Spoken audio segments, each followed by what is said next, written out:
Ay mga kasubis, so yun, dive. Pang-apat na ibon natin, parang ang nipis na oh. Nahirapan po, ito po yung finisher natin ng north. Oh, kita nyo po.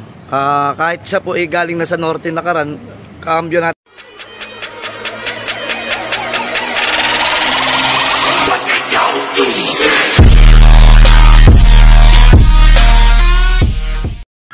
Yun, good morning mga kasubis. Bali, may paratingan tayo pagbilaw. MMFC WPFC, pareho namang pagbilaw. 7:35. Hintayin po natin yung ibon. Ito po, hindi natin po kinargal. Gawa po ito. Makita nyo po. Sumalpok po ito. Haba ng tayo mula doon sa may butse hanggang pababa. Then ito naman ganun din. Sumalpok din to. Ayan o. Pipilay-pilay pa siya. Ang haba rin ng ano niya, pero hindi natin tinahi. Ito naman, pinakiramdaman natin kasi kahapon pikit ang mata. Siguro tuka lang, one eye. Uso naman, kaya tayo po mag-iingat po lagi sa ating mga ibon. Maging pa mapag-obserba. Katulad niya, kung iuutos nyo lang, yung ibon nyo po tawag dito, hindi pala alam na may tama sa mata o kaya sumalpok na, tapos ilulod nyo pa, talaga mawawala po. Kaya dapat ipagpahinga muna. Total, mahaba pang ang training. Hanggang ano pa tayo? Hanggang January, February pa derby. Itong isa bumalik, itong makulit na maliit, na kak, babalik lang ng isang araw, then siyempre babang pagka bumalik yan, lilinisin po natin yan, pupurgain po natin, hindi naman natin alam kung saan galing yan. Last note pa po natin tapos ito, good morning uli. Ayan, multivitamins po tayo. Ito may electrolytes po tayo, essential with multivitamins and amino acid. Ayan last electrolytes. Ito na po yan, lalagyan na lang po natin ng tubig. Hintayin lang po natin yung ating mga ibon. Then, habang naghihintay po tayo, pagpurga po natin dito sa isa. Siyempre, kaya po tayo magpupurga, gawa po ng wala pa laman ng tiyan yung mga yan. Hindi pa natin pinapakain. Pero ito, okay na po ito, na-clear na natin. Ito, bagong dating, pupurgayin natin ng in and out. Baka naman, ayun, baka naman, in and out. Then, pagpurga natin, ilalagay natin dito sa kabila. Itong kabila, pakakainin natin, ilalagay naman natin dito sa kabila yon. Paglinis natin, makikita natin kung may malinis pa sa doon sa nilakbayan niya o sa pinanggalingan niya. Kasi importante pa rin po sa atin na kahit paano, kahit may bawang, kasi may maintenance po tayong bawang kada Wednesday, ano po ang tawag dito, andali, dito po yung location natin mainit po doon sa pinagbitawan, I mean ano naman po, clear naman po yung parang umulan lang kanina pero part naman totoo po ba yung mga taga Quezon o mga taga Bicol, kada December o January na hindi na naiiwasan na kahit hindi tag-ulan, maulan po talaga sa lugar nyo ng ganung panahon. Manager Tolits, ayun, nag-aabang titignan natin kung makukumpleto po ulit tayo. Ay tayo naman makumpleto, masaya na kahit na hapunin ano ba sa importante sa atin, yung ibon po natin uwi lang na uwi, matyaga para pagdating once na maraming nilipad, na-late po sila basta uwi lang ng uwi, hindi naman nagkakasakit mas marami po silang nilipad o practice. Pangit lang po yung nalilate pagka derby na. Kaya kami po, ako, para sa akin po, opinion ni Bayet, mas okay pa po ako ng tama lang, wag mabilis, yung uwi lang ng uwi. Tapos pagdating ng derby, habang lumalayo, dun sila nagkakaroon ng speed, dun sila nagkakaroon ng pagkakataon magpakitang gilas. Mamaya po ulit, maglinis muna po at lalagyan ko ng mga tubig. Sige po. What's up mga kasubis? Kasubis 906, meron na tayo isa. Pagbilaw, naka-young bird po natin, MMFC. Ate, pasok na. Tingnan natin, unang ginawa, uminom. At sinalubong ng kanyang asawa. Ang lakas iinom. Lalabas po tayo para makakakita po tayo kung paano magparatingan.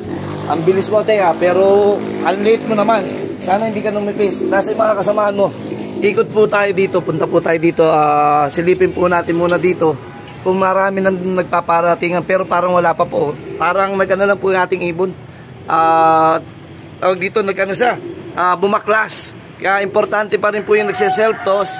Pag nagse-self-toss po kasi kayo, natututo yung ibon nyo na magsarili. O lumipad ng mag-isa, bumabaklas. Pag halimbawa, 100 kilometers na lang o 50 kilometers, bumabaklas na po sila. Kaya medyo may nauuna. Pero sad to say, marami po nag-PPM sa akin or nagme-message na ang ibon po ang ibon po natin may hirapan daw gawa ng maulan daw po sa Laguna. Sandali po, akit po ako dito, papost ko lang po. What's up, Showbiz! Yun o. Eto, balik po tayo. Bali, parang basa yata yung ibon natin. Gusot-gusot lang. Pagbilaw po, 7:35. Ate, pasok na. 7:35, bali, akit sana tayo. Biglang sinalubong naman tayo nito. May dumating pang isa. Papasukin muna natin din, saka tayo lumabas. Itong pag-uwi po ng ating mga ibon, palayo po ng palayo to. Tapos, nakaraan, pahirapan ng training. Pagbilang ngayon yata, panay ang PM, marami talagang sabi kanino. Gaya na sabi ko sa video, papasok na si ate. Tignan po natin yung tsura niya. Ito po yung ibon na hindi nakalipad po sa truck. Mabuti po nakita po natin sa video na ano po to. Nagka-problema, nabugbog sa truck na puro nadumihan ng yung buong katawan niya madumi. Hindi po nalipad pero naisoli po sa atin. Kaya kung sakaling mananalo o makakapapala rin, magpapasalamat po tayo, wala pa po yung panalo. Pagbalik pa lang po nung ating ibon, maraming salamat na sa, ayun, hindi na natin papangalanan. Maraming salamat, pero babawi si Bait. Manalo matalo, babawi po si Bait sa malasakit niya sa pag-iibon. Lalabas na muna po tayo, ha. What's up, mga ka-showbiz? Mga ka-showbiz, so yun, dive. Pang-apat na ibon natin, parang ang nipis na, oh. Nahirapan po, ito po yung finisher natin ng North. Kita nyo po. Kahit siya po galing na sa Norte nakaran, kaambyo natin ng South, nahirapan po siya, nagmamadali pa po. Ayan po, ayun po yung patunay na pagdating ng training, oops, nasusub-sub pa, nakita nyo ha. Nagmamadali po, pagdating po talaga ng training.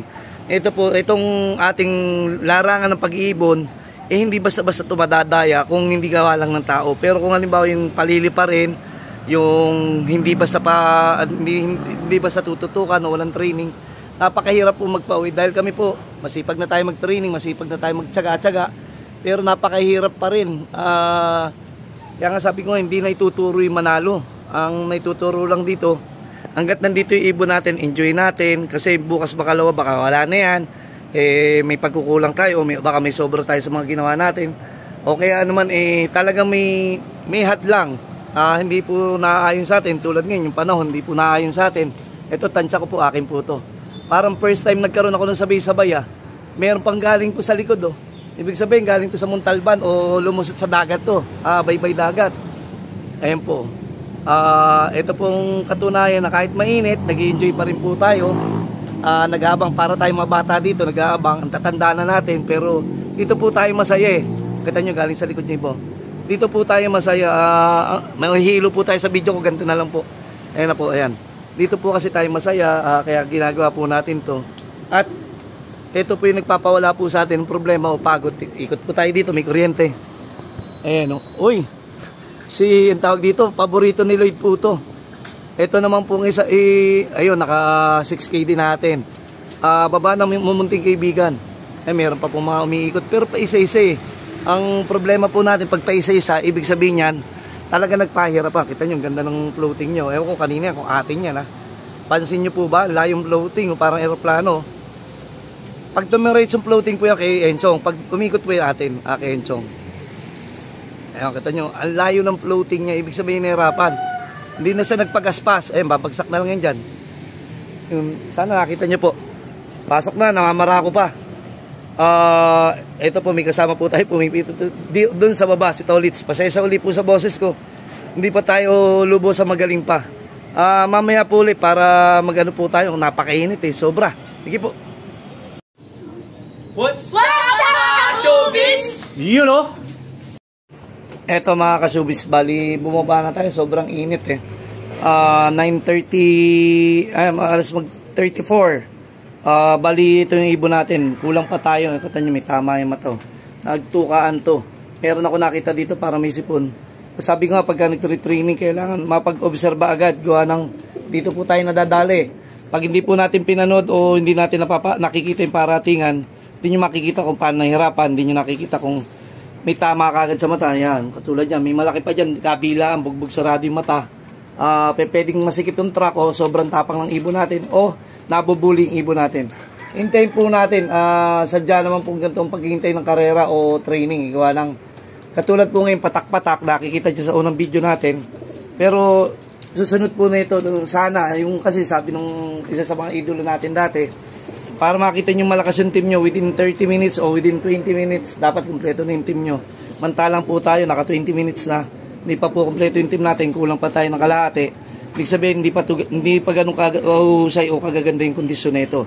Papunta pa lang po tayo sa second week natin ng pag-training o siguro pang-anim na karga pa ng natin, sa susunod siguro magaganda rin yung pauwian natin o sadyang nahirapan. Mamaya po, ituloy po natin. Sobrang init, sarap na maligo. Ayun, dami nang dumadaan po sa labas. Ngayon parang ngayon lang nakalisot yung iba. Mamaya po lalabas po tayo pero sobrang init eh. Sige po.